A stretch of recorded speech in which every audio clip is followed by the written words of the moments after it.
Bom dia, boa tarde, boa noite, caros alunos, tudo bem com vocês? Então, turma, dando continuidade ao assunto, hoje iremos falar sobre existencialismo, tá? Essa primeira página aí é a identificação, nome da escola, professor, disciplina, direção de estudo, referência do livro, a página no qual vocês poderão se basear o conteúdo que está no slide, tá bom?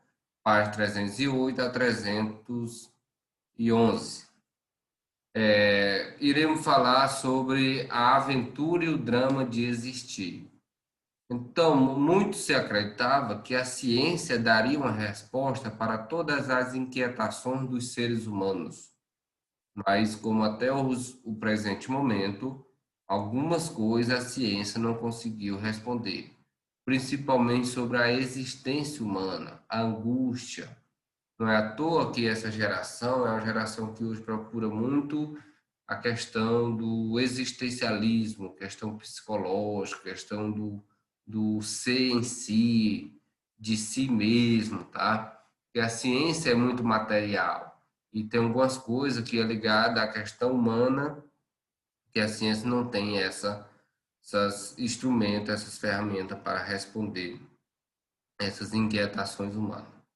O termo existencialismo designa o conjunto de tendências filosóficas que, embora divergente em vários aspectos, tem na existência humana o ponto de partida e objeto fundamental de suas reflexões.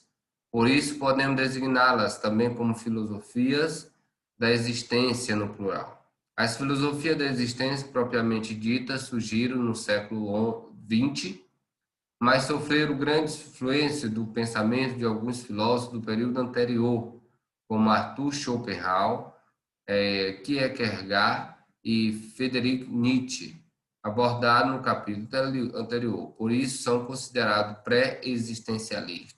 Ou seja, é a drama ainda da questão do ser. Quem sou eu? De onde eu vim? Né?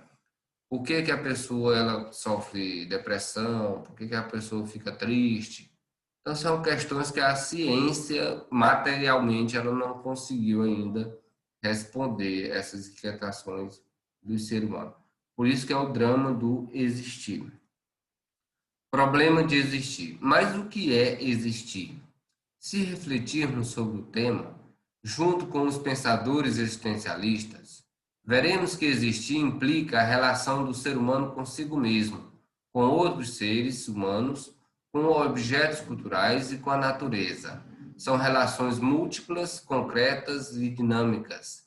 Ser humano é entendido como uma relação imperfeita, aberta, inacabada, que foi lançada ao mundo e vive sob riscos e ameaças. Liberdade humana não é plena, pois está condicionada às circunstâncias históricas da existência.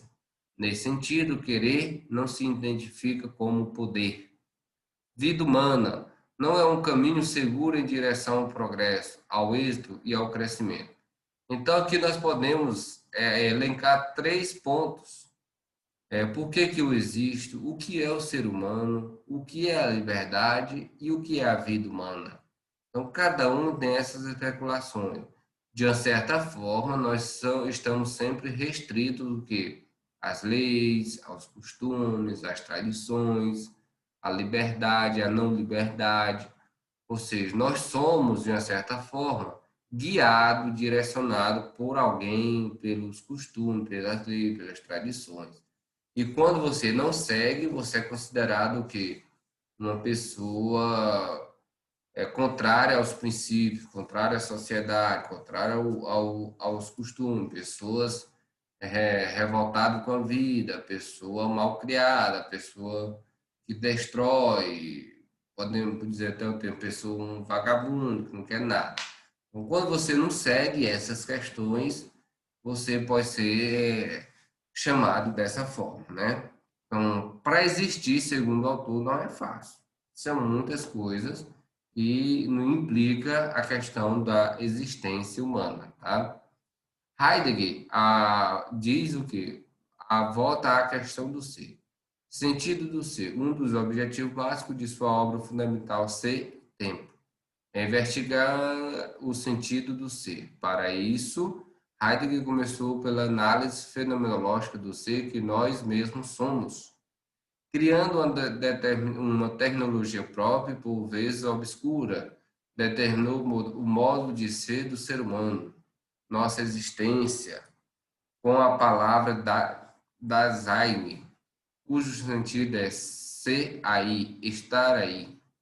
Na concepção de Heidegger, o sentimento profundo que nos faz despertar da existência inautética é a angústia, pois se trata de um estado afetivo que revela o quanto nós dissolvemos em atitudes impessoais. Então é mais ou menos a ideia de um autor, segundo Heidegger, a volta à questão do ser. Segundo Sartre, o ser e o nada. O nome mais conhecido da corrente existencialista é a do filósofo e escritor francês Jean-Paul Sartre. Para Sartre, um dos valores fundamentais da condição humana é a liberdade. É o exercício da liberdade em situações concretas que move o ser humano, que gera a incerteza, que leva à produção de sentidos, que impulsiona a superação de certo limite e que confere sentido à sua existência. É a liberdade humana, enfim, que leva todo indivíduo a ter de definir o que pretende ser como pessoa, avaliar o impacto de suas escolhas e ser responsável por elas. Isso significa que, de forma quase paradoxal, o ser humano está condenado a ser livre, conforme afirma Sartre. Então, de já, obrigado pela atenção e pela compreensão e bons estudos.